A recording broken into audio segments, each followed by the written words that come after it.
Today, I want to share with you one of the most profound teachings I ever received about the power of our human mind and our human potential. This insight is what helped me redirect my mind and redirect my life from the limited circumstances that I believed I had come from.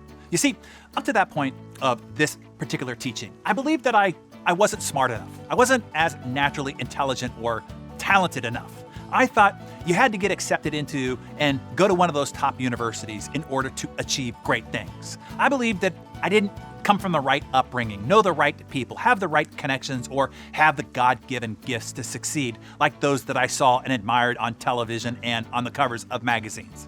It was this simple and utterly profound understanding that changed everything forever.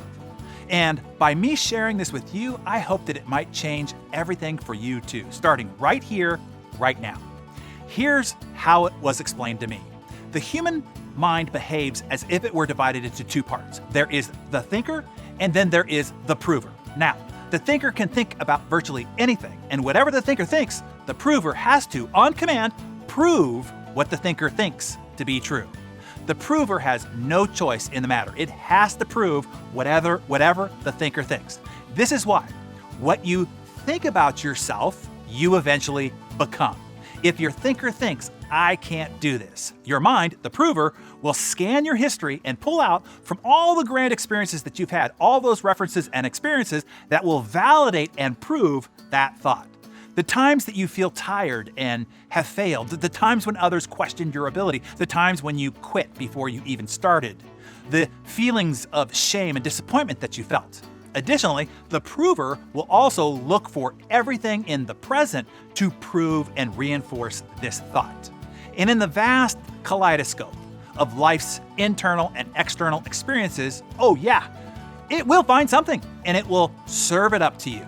And with this indisputable proof presented by the prover, your only option is to relent by saying, see, I knew I wasn't any good at this. Proving the thinker right. You then act on that reinforced belief, the belief that you are incapable, and guess what? Yeah, you become incapable. The prover has done its job. It proved you, the thinker, right. Mission accomplished once again.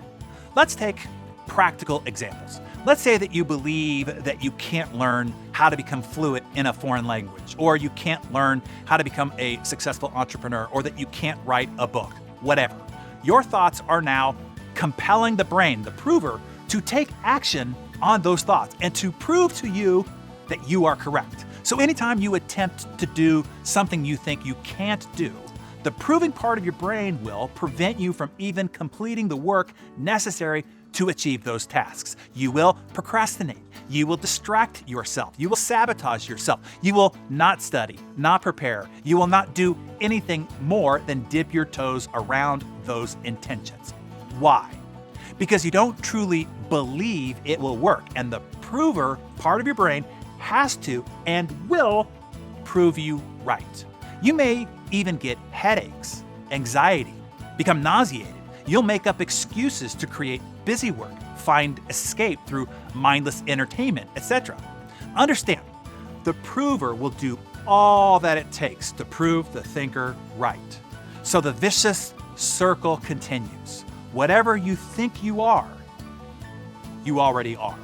You've already bought the story, and all your proving mind can do is to prove you right. It's crazy, right? And we've been told this wisdom. And we have been given the instruction time and time again. The Buddha said, the mind is everything. What you think, you become. It is written in Proverbs, for as he thinketh in his heart, so is he. Jesus himself said, as you believe, so it shall be done unto you. And the great mystic Bruce Lee said, as you think, so shall you become. The power of the mind and this thinking proving process cannot be overstated. The thinker can think itself sick, and the thinker can even think itself well again. You can think yourself into a depression, into stress, into misery, and into frustration and despondency. If the thinker thinks this holy water will cure my ailments, hey, guess what?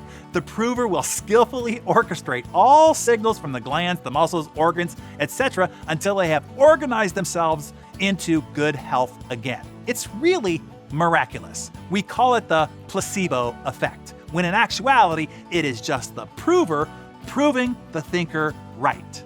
Yes, your mind is that powerful. You can change physical matter. You can change your body, your outcomes, your life with the power of the thinker in your mind. Of course, it's fairly easy to see that other people's minds operate this way. You've observed many times how somebody predestined their outcome based on their self-talk and premeditation. But it is comparatively much harder to become aware that one's own mind is also working that way. Remember this. This is something that I often remind myself of on a nearly everyday basis. And this can change what you create from this point forward. You ready? The thinker thinks, and the prover proves. What does the prover prove? What the thinker thinks. If you want to change what the prover proves, if you want to change the outcomes of your life, you have to change what the thinker thinks. Thinking is the beginning of creation. Only think about that which you want the prover activated to start proving to be true, and thus you will create. Now, if you're thinking, well, how do I change my thinking? Then join me back here tomorrow morning, and I will remind you on how to take back control of your mind and where the source of all your thinking actually comes from.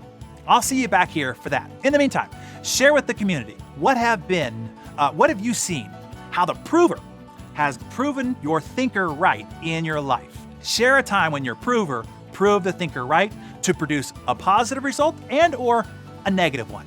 Use this as an opportunity to exercise your self-awareness. It's part of the process of gaining back control over what's really directing your life's outcomes. And I look forward to reading your observations in the comments below. Oh, also, pay your tithe.